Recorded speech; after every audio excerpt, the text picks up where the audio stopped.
Le problème de la peur qu'elles ont, ces personnes, c'est surtout du résultat final, de ce qu'on va leur dire. Je dirais à l'extrême, c'est le cancer du poumon. Fumeurs ou pas, mais effectivement les fumeurs, il y a l'atout du fumeur.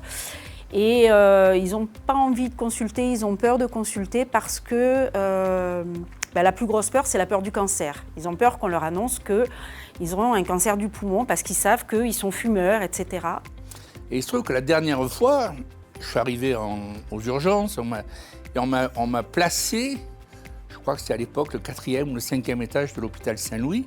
Moi, j'étais convaincu qu'on allait m'annoncer quelque chose de cataclysmique. Pour moi, la notion de cataclysmique, c'était « tu as un cancer du poumon ».